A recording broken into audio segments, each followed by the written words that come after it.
Hi friends, welcome back to my channel Syed talks. ఈరోజు మన topic వచ్చేసి యుఎస్ చైనా టారిఫ్ వార్ గురించి.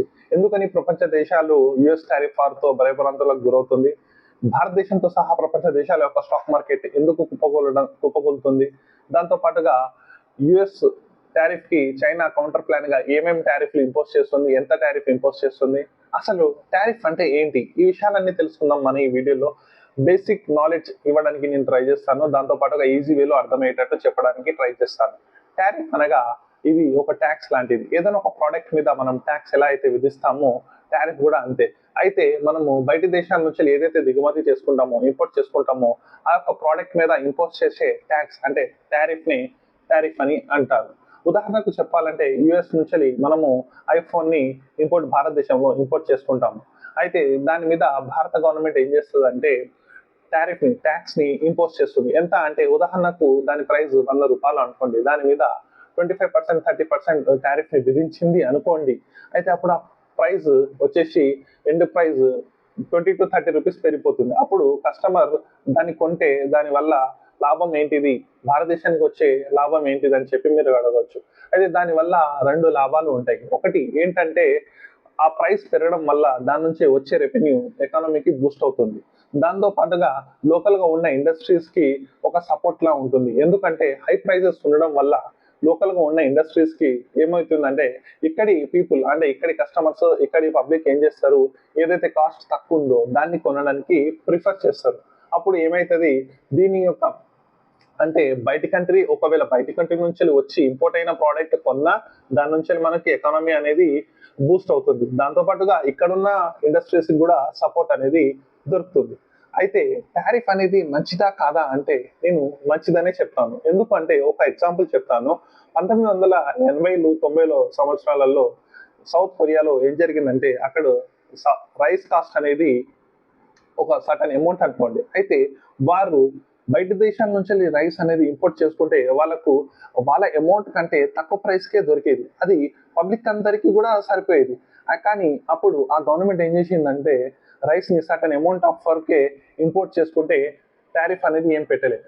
ఆ సర్టన్ క్వాంటిటీ కంటే ఎక్కువ ఇంపోర్ట్ చేసుకుంటే అప్పుడు 500 టైమ్స్ దాన్ని పెంచేసింది. అప్పుడు ఏం చేశాయంటే అక్కడ ఉన్న లోకల్ ఇండస్ట్రీస్ ఇది ఒక కాంపిటేటివ్ గా తీసుకొని దీన్ని ఒక ఇన్నోవేషన్స్ తీసుకురావడం జరిగింది. ఇక్కడ ఇన్నోవేషన్స్ తీసుకొచ్చి కొత్త కొత్త రకాలైన అగ్రికల్చర్ చేయడం జరిగింది. సో అలా చేయడం వల్ల వీళ్ళకి ఏమైందంటే కొత్తగా ఇన్నోవేషన్స్ చేయడం వల్ల అగ్రికల్చర్ ఇండస్ట్రీ అనేది బూస్ట్ అవడం జరిగింది.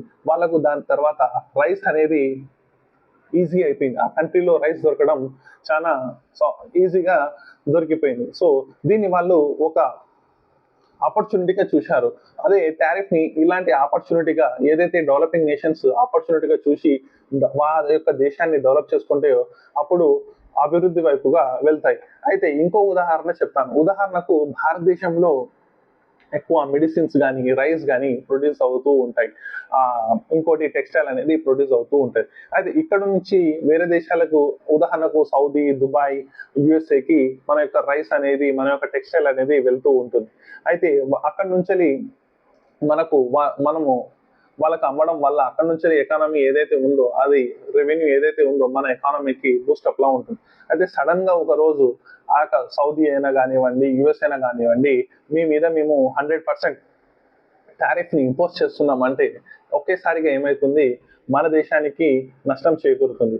అప్పుడు ఏమైతుంది, అక్కడ కొనే వాళ్ళు తగ్గిపోతారు, మన యొక్క సప్లై కూడా ఎక్కువైపోతుంది. దానివల్ల మన దేశంలో కూడా ఇది ఎక్కువైపోయి ఆ దేశంలో అమ్ముడుపోదు. అప్పుడు మన దేశానికి నష్టం అనేది జరుగుతుంది.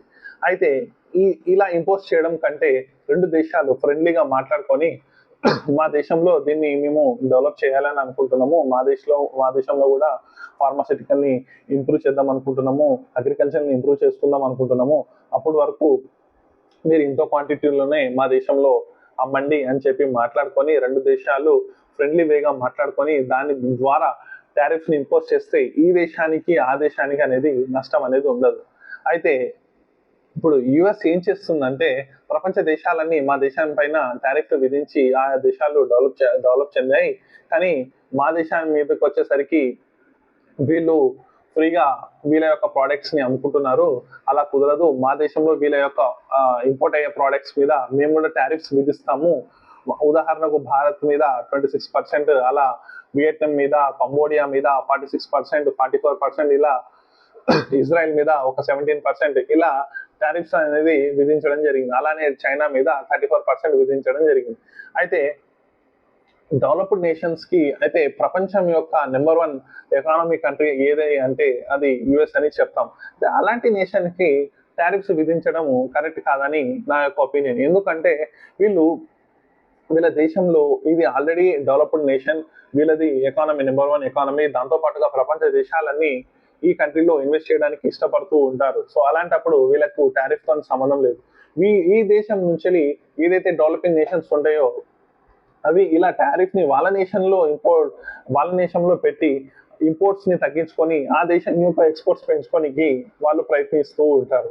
అయితే ఇక్కడ అమెరికా ఏం చేస్తుంది, డైరెక్ట్ ఒక 90 కంట్రీస్ ఏప్రిల్ 2 నాడు టారిఫ్స్ రెసిప్రోకల్ టారిఫ్స్ అనేది ఇంపోజ్ చేయడం జరిగింది.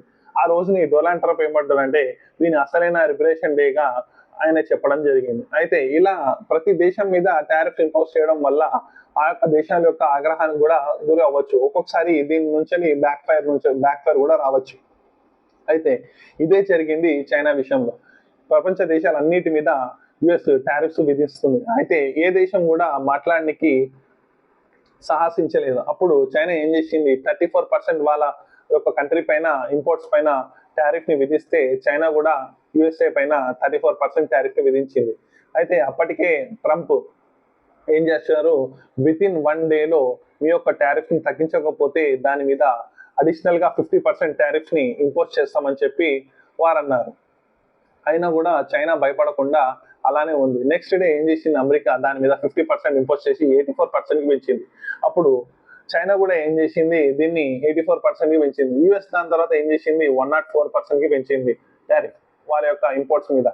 అప్పుడు చైనా కూడా ఏం చేసింది, దీని మీద ఇంకొక అంటే 20% పెంచి 104% అయింది. ఇది ఎలా అయిపోయిందంటే టిట్ ఫర్ టాట్ లా, వాళ్ళు 125% వెళ్ళిపోతే వీళ్ళు కూడా 125% వెళ్ళిపోయారు.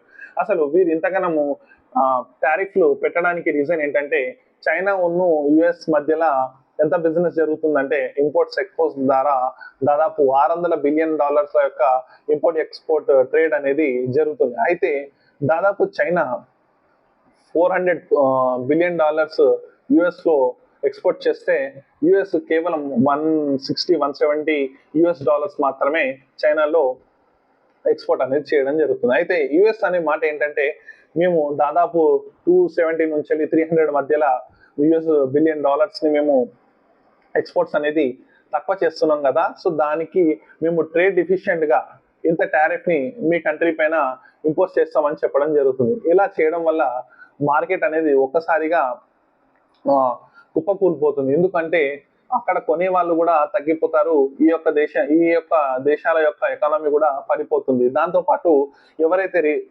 కంపెనీ వాళ్ళు ఉంటారో, ఇండస్ట్రీస్ వాళ్ళు ఉంటారో, వాళ్ళు కూడా ఏదైతే ఒక ప్రైస్ పెట్టాలనుకుంటారో వాళ్ళకు కష్టతరంగా ఉంటుంది. ఎందుకంటే వాళ్ళ యొక్క ప్రోడక్ట్ ని కస్టమర్స్ ఇంత ప్రైస్ కి కొంటున్నారు అని తెలిసిన తర్వాత హై ప్రైసెస్ పెట్టి అమ్మితే ఆ ప్రోడక్ట్ ని ఎవరు కొనరు. సో ఇది ఒక రకంగా చాలా ప్రాబ్లం. ఇది ఎక్కడి వరకు దారితీస్తుందంటే ఇది కేవలం ట్రేడ్ వారే కాదు, రేపటి రోజు ఇది ఒక థర్డ్ వరల్డ్ వార్ కూడా దారితీసే ఛాన్సెస్ ఉన్నాయి. సో ఇలా ఒకరికి ఒకరు టారిఫ్స్ అని పెంచుకుంటూ పోతున్నారు. ఇది కేవలం ట్రేడ్ వారే మాత్రమే కాదు, ఒక సుప్రీమెన్సీ చూపెట్టుకోవడానికి, అంటే నేను పెద్ద అని చెప్పి చూపెట్టుకోవడానికి. ఇప్పుడు చైనా కూడా ఏం చేస్తుందంటే యూరోపియన్ కంట్రీస్ తోని యాలీ అయ్యి యుఎస్ పైన ఇంకా టారిఫ్స్ ను పెంచాలని చెప్పి చూస్తుంది. బయట దేశాల నుంచి సపోర్ట్ తీసుకోవాలని చూస్తుంది. ఈ మధ్య కాలంలో మనం చూస్తాము ఏమంటుందంటే చైనా హిందీ చీనీ భాయ్ అని కూడా అంటుంది. అంటే రేపటి రోజు ఇండియా సపోర్ట్ కూడా తీసుకొని యుఎస్ పైన అటాక్ చేద్దాము అని చెప్పి. యుఎస్ ఇలాంటి పనులు చేసే ముందు కొంచెం ఆలోచిస్తే బాగుంటుంది. ఎందుకంటే ఇన్ని కంట్రీస్ మీద టారిఫ్స్ విధిస్తే రేపటి రోజు అది బ్యాక్ ఫైర్ అయ్యి మీ కంట్రీ మీద కూడా అలానే అన్ని కంట్రీస్ టారిఫ్స్ విధిస్తే, ఎందుకంటే యుఎస్ అనేది టెక్నికల్ బేస్డ్ కంట్రీ, అక్కడ టెక్నాలజీ ఎక్కువ ఉంటుంది. అయితే బేసిక్ నీడ్స్ ఏదైతే అగ్రికల్చర్ నీడ్స్ ఉన్నాయో, ఏదైతే టెక్స్టైల్ నీడ్స్ ఉన్నాయో అక్కడ చాలా తక్కువ ఉంటుంది. అయితే బయట దేశాల మీదనే డిపెండ్ అవుతుంది. అలాంటి బేసిక్ నెసెసరీ ఉన్న ఐటమ్స్ మీద వాళ్ళు ఒకవేళ కాన్సన్ట్రేషన్ చేయలేక ఓన్లీ టెక్నాలజీ మీదనే కాన్సన్ట్రేషన్ చేస్తున్నారు కదా, బయట దేశాల నుంచి వచ్చే ఈ ఇంపోర్ట్స్ ని వాళ్ళు ఒకవేళ బయట దేశాల మీద ఇంపోర్ట్స్ మీద వాళ్ళు విధిస్తే, టారిఫ్ విధిస్తే, ఈ దేశం మీద కూడా వచ్చే ఇంపోర్ట్స్ అన్ని వాళ్ళు విధిస్తారు. సో అప్పుడు ఏమైతుందంటే వాళ్ళకి ఆ ప్రోడక్ట్స్ అనేది చాలా హై కాస్ట్ కి దొరుకుతుంది. దానివల్ల చాలా మంది ప్రజలు ఆకలికి ఇంకా చాలా వస్తువులకి ఇబ్బంది పడక తప్పదు. సో ఇలాంటి విషయాలలో ఏ కంట్రీ అయినా ఏం ఆలోచించాలంటే ట్రేడ్ ఫ్రీ ఆలోచించాలి. ఎందుకంటే WTO అంటే వరల్డ్ ట్రేడ్ ఆర్గనైజేషన్ కూడా ఏమంటదంటే దాని యొక్క ఏం ఏంటంటే ప్రపంచ దేశాలన్నీ ట్రేడింగ్ అనేది ఈజీ వేగా జరుగుతూనే అప్పుడు మన ప్రపంచం అనేది డెవలప్ అవుతుంది, లేకుంటే ప్రపంచం అనేది డెవలప్ అవ్వదు అనేదే దాని ముఖ్య సారాంశం. ఇలా ఏ దేశమైనా డెవలప్ అవ్వాలంటే, అక్కడ ఎకానమీ డెవలప్ అవ్వాలంటే, ఎంప్లాయ్మెంట్ డెవలప్ అవ్వాలంటే ట్రేడ్ అనేది ఈజీగా ఉంటేనే అది జరుగుతుంది. సో ఈ విషయంలో ముందు ముందు మంచి జరుగుతుంది అని చెప్పి కోరుకుందాం. ఇలాంటి విషయాలు ఎప్పుడు అంటే ఇది కూడా ఎందుకు జరుగుతుందంటే దీన్ని కూడా ఒక రకంగా ఎలా చూడొచ్చు అంటే ఇవన్నీ స్టాక్స్ అన్ని ఒకేసారిగా పడిపోతే అప్పుడు స్టాక్స్ ఎవరైతే అంటే బిగ్ ప్లేయర్స్ ఎవరైతే ఉన్నారో ఈ స్టాక్స్ కొనుక్కుంటారు. దీనివల్ల ఏమైతుంది, మళ్ళీ దాని తర్వాత స్టాక్స్ అనేది పెరగడం జరుగుతుంది. ఇలా ఒకదానికి ఒకటి లింక్ అయి ఉన్నాయి. సో ఇవన్నీ త్వరగా ఈ ఇష్యూస్ అన్ని సార్ట్అవుట్ అవ్వాలని చెప్పి కోరుకుందాం. ప్రతి దేశం ఒక దేశంతో ఇంకో దేశం ఈజీ వేగా ట్రేడ్ జరగాలని చెప్పి కోరుకుందాం. రేపటి రోజు ఈ ట్రేడ్ వార్స్ తగ్గిపోవాలని చెప్పి కోరుకుందాం, ఆశిద్దాం. ఈ వీడియో మీకు నచ్చినట్లయితే ప్లీజ్ లైక్, షేర్, సబ్స్క్రైబ్ చేయండి. ఇంతసేపు మీరు ఈ వీడియో చూశారంటే ఖచ్చితంగా నచ్చిందని అనుకుంటున్నాను. ప్లీజ్ లైక్ చేయండి. ఇంతటితో మన టాపిక్ అనేది కంప్లీట్ అయింది. నెక్స్ట్ వీడియోలో మళ్ళీ కలుద్దాం.